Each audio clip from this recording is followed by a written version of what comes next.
Everyone, welcome to online economics class. Students, last video मैंने आपके साथ डिस्कस किया है नेशनल इनकम फाइंड करने का फर्स्ट मेथड, जो कि है वैल्यू एडेड मेथड। आज मैं दोबारा से इसी मेथड को रिवाइज करा रहा हूँ आपको, ताकि ये कॉन्सेप्ट आपके माइंड में क्लियर हो जाए कि how we will find the national income with the help of value added method. So students, as we know, when value added by each and every individual firm is summed up, we get the value of national income। और इसका तरीका क्या है find करने का? देखिए, value added method में हमें फाइंड करना है वैल्यू एडेड, और वैल्यू एडेड का फॉर्मूला होता है value of output minus intermediate consumption. Intermediate consumption जो रॉ मटेरियल यूज़ होता है किसी भी गुड्स को बनाने के लिए, वो इंटरमीडिएट कंजप्शन कहलाता है। अब इंटरमीडिएट कंजप्शन को क्यों माइनस कर रहे हैं वैल्यू ऑफ आउटपुट से? डबल काउंटिंग को अवॉइड करने के लिए, ताकि गुड्स एंड सर्विसेज की वैल्यू दो बार काउंट ना हो जाए, जिससे हमारी नेशनल इनकम का एस्टिमेशन जो है वो रॉन्ग हो सकता है। अब बात करते हैं कि वैल्यू ऑफ आउटपुट कैसे निकलेगा। तो value of output is equal to sales. Value of output किसके इक्वल होती है? सेल्स के। लेकिन कंडीशन ये हो जाती है, कभी कभी एंटायर आउटपुट जो होता है किसी एक अकाउंटिंग ईयर के अंदर पूरा सेल नहीं हो पाता है किसी भी प्रोड्यूसर का। अब उसके पास क्या हो जाएगा? अनसोल्ड स्टॉक मेंटेन हो जाएगा। अब ये जो अनसोल्ड स्टॉक है, इसको हम ऐड कर देते हैं, और इसके लिए फॉर्मूला यूज करेंगे change in stock. Value of output equal हो जाता है sales plus change in stock. Change in stock का फॉर्मूला हो जाएगा closing stock minus opening stock. अब वैल्यू एडेड जब फॉर्मूला है, इससे हम ऑल थ्री सेक्टर्स के जब हम वैल्यू एडेड निकालते हैं तो वो कहलाता है ग्रॉस वैल्यू एडेड। और किसका होता है ये? By all producing units with in the domestic territory of a country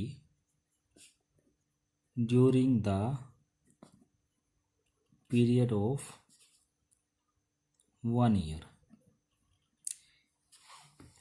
तो तीनों सेक्टर्स के हमने वैल्यू एडेड को जब हम ऐड कर देंगे, that is become the gross value added. और ग्रॉस वैल्यू एडेड क्या होगा? सारे प्रोड्यूसिंग यूनिट्स का डोमेस्टिक टेरिटरी के अंदर। तो डोमेस्टिक टेरिटरी के अंदर वैल्यू निकल के आ रही है, तो जाहिर सी बात है ये इक्वल हो जाएगा ग्रॉस डोमेस्टिक प्रोडक्ट के। किसके इक्वल होगा? ग्रॉस डोमेस्टिक प्रोडक्ट के। तो ये है gross value added of all three sectors, और ये है मार्केट प्राइस पे जो गुड्स एंड सर्विसेज मार्केट के अंदर सेल हो रही है, वो वैल्यू है। तो मैं यहाँ पे इसको रिप्रेजेंट कर सकता हूँ GVA/MP से। और अगर आप देखेंगे तो ये इक्वल हो जाएगा, क्योंकि हम बात करें डोमेस्टिक टेरिटरी की, तो ये इक्वल होता है gross domestic product at market price. तो अगर कहीं पे GVA/MP लिखा है या GDP/MP, बात एक ही है। तो ग्रॉस वैल्यू एडेड हमेशा किसके थ्रू निकलेगा? By the value added method, और जो इक्वल होता है GDP/MP के। अब हमें निकालना है नेशनल इनकम, और नेशनल इनकम का एग्रीगेट होता है NNP/FC। तो हमें GDP/MP से बनाना है NNP/FC। तो देखिए, यहाँ से हम पहले जाएंगे ग्रॉस से नेट पर। तो ग्रॉस से नेट पे जाने के लिए मैं क्या करूँगा? मुझे बनाना है NNP/FC, that is national income, और मेरे पास है GDP/MP। GDP/MP कैसे आया? ये आया ऑल थ्री सेक्टर्स की ग्रॉस वैल्यू एडेड फाइंड करके। अब GDP/MP नंबर 1 ग्रॉस को कन्वर्ट किया है नेट में, तो ग्रॉस से नेट में कन्वर्ट करने के लिए माइनस किया depreciation.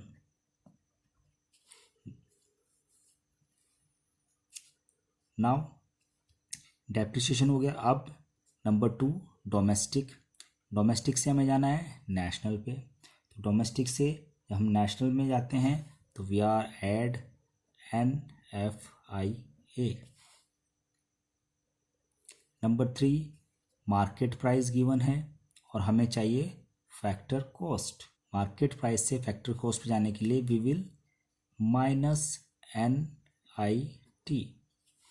So this is the formula of NNPFC और national income by the help of GDP-MP। तो यहाँ पे हमने डेप्रिसिएशन माइनस किया GDP-MP से, NFI को ऐड किया और नेट इनडायरेक्ट टैक्स को भी माइनस किया।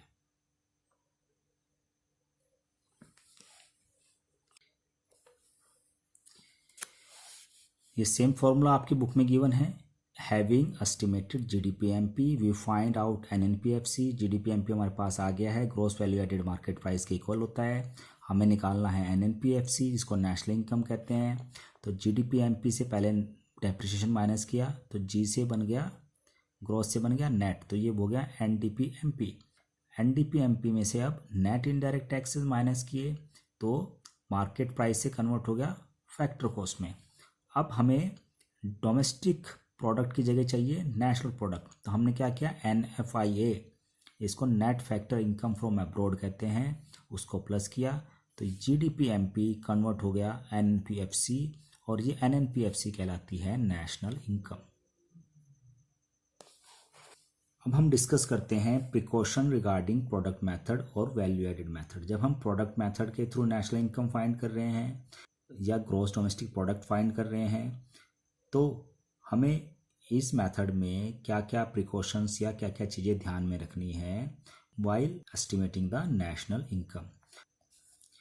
सो number 1 is value of the sale and purchase of second hand goods is not accounted for because value of second hand goods is already accounted during the year when they produce। तो second hand goods की value को हम इसमें count नहीं करेंगे क्योंकि जिस year वो प्रोड्यूस हुई थी उस असेसमेंट ईयर में वो काउंट हो चुकी है। Number 2 commission earned on account of the sale and purchase of second hand goods is included. लेकिन जिस पर्सन ने वो सेल की है सेकेंड हैंड गुड्स और उसने उसको सेल करने में कुछ कमीशन अर्न किया है उसको हम काउंट करते हैं क्योंकि वो उसकी एक तरह से इनकम है, मिक्स्ड इनकम है, और उसको हम काउंट करेंगे estimation of value added method में, क्योंकि कमीशन जो है वो रिवार्ड है फॉर द सर्विस रेंडेड, जो उसने सर्विस दी है उसके बदले में उसको रिवार्ड मिला है। नंबर 3 ये इम्पोर्टेंट है, on account production of goods of the producing unit. कोई प्रोड्यूसिंग यूनिट है, प्रोड्यूसर है, अगर वो उन गुड्स का खुद ही यूज़ करता है अपने प्रोड्यूसिंग यूनिट्स में तो वो भी काउंट होगी। इसमें एग्जांपल दिया हुआ है कि एक कार प्रोड्यूसर है जो कि अपने खुद के एम्प्लॉयज़ को ट्रांसपोर्ट करने के लिए खुद की बनाई हुई कार को यूज़ कर रहा है तो उस कार की वैल्यू भी वैल्यू एडेड मेथड में काउंट की जाएगी। Number 4 imputed value production of self consumption. अगर कोई प्रोड्यूसर अपने प्रोड्यूसिंग गुड्स को सेल्फ कंजप्शन के लिए रखता है तो उसकी वैल्यू भी काउंट होगी। बिकॉज इसका हम एग्जांपल ले सकते हैं, एक फार्मर है जो वीट प्रोड्यूस करता है और वो सेल्फ कंजप्शन के लिए वीट रख लेता है तो जो वैल्यू है वीट की वो भी काउंट होगी। बिकॉज अगर वो सेल्फ कंजप्शन के लिए वीट अपने पास नहीं रखेगा तो उसको मार्केट से परचेज करना पड़ेगा जहाँ पर उसको उसके लिए पेड करना पड़ेगा।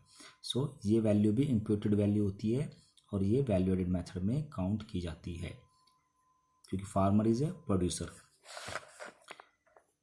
नेक्स्ट है value of intermediate goods is not included. ये इंपॉर्टेंट है, हम बार बार जब वैल्यू एडेड मेथड भी निकाल रहे हैं तो हमें इंटरमीडिएट कंजप्शन को माइनस कर रहे हैं, तो इसलिए ये प्रिकॉशंस में आ गया है। Value of intermediate goods is not included in the estimation of value added, क्योंकि इससे क्या होता है डबल काउंटिंग हो जाती है। Number 6 imputed rent of the owners occupied house. कोई ओनर है जो अपने खुद के घर में रहता है तो उस हाउस का रेंट वैल्यू एडेड में काउंट होगा। Because all houses have rental value, क्योंकि हर एक हाउस की क्या होती है एक रेंटल वैल्यू होती है, no matter these self occupied और रेंटेड, चाहे वो खुद का हाउस यूज़ कर रहा हो चाहे वो रेंटेड है।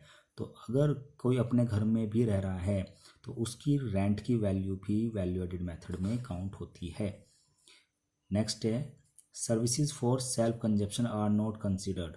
जो सेल्फ कंजप्शन की सर्विसेज हैं, देखिए जब सेल्फ कंजप्शन बात कर रहे थे हम एक फार्मर को लेके, है ना, तो क्योंकि वो एक प्रोड्यूसर है, प्रोड्यूसर अगर सेल्फ कंजप्शन करेगा तो वो काउंट होगी। लेकिन लेकिन प्रोड्यूसर के अलावा अगर कोई और सर्विसेज है जो सेल्फ कंजप्शन के लिए यूज़ की जा रही है, वो उसकी वैल्यू जो है एस्टिमेटेड नहीं की जाएगी वैल्यू एडेड मेथड में, बिकॉज उसको वैल्यू को फाइंड करना बड़ा मुश्किल होता है। जैसे एग्जांपल दिया है सर्विस ऑफ हाउस वाइफ्स, जैसे घरों में हाउस वाइफ्स अपना खुद का काम करती हैं, सेल्फ कंजप्शन का वर्क करती हैं, तो उसकी वैल्यू ऐड नहीं की जाती है नेशनल इनकम में। बट अगर हाउस वाइफ की जगह हमें उस काम के लिए कोई मेड या हेल्पर रखना पड़े तो हम उसको कुछ सैलरी या वेजेस देते हैं, वो वेजेस या सैलरी क्योंकि एक फैक्टर इनकम के रूप में होती है तो वो नेशनल इनकम में काउंट होगी। लेकिन हाउस वाइफ की जो सर्विस है, क्योंकि उसको एस्टिमेशन करना बड़ा मुश्किल होता है, इसलिए service of for self consumption नहीं काउंट होती है नेशनल इनकम के अंदर when we use the value added method. And the last one is the value added is the government sector is equal to compensation of employees only। जब government sector का value addition जो होता है वो factor of production में तो जैसे land, labour, capital और एंटरप्रेन्योरशिप चारों चीज़ों के लिए होता है, लेकिन यहाँ पर हम सिर्फ कंपनसेशन ऑफ एम्प्लॉयज़ वेजेस को ही काउंट करते हैं, क्योंकि जो रेंट और इंटरेस्ट है वो गवर्नमेंट सेक्टर में अवेलेबल नहीं होता है, और क्योंकि गवर्नमेंट सेक्टर जो होता है वो सोशल वेलफेयर के लिए होता है, नॉन प्रॉफिट ऑर्गेनाइजेशन होती है, तो प्रॉफिट भी वहाँ पर एग्जिस्ट नहीं करता है। तो गवर्नमेंट सेक्टर जब हम बात करेंगे तो सिर्फ हम compensation of employees means wages on salary को ही वैल्यू एडेड मेथड में काउंट करते हैं। So these are the precautions regarding product method और वैल्यू एडेड मेथड, जिसके थ्रू जब हम नेशनल इनकम फाइंड करेंगे। So that's all for today students, thank you, have a nice day.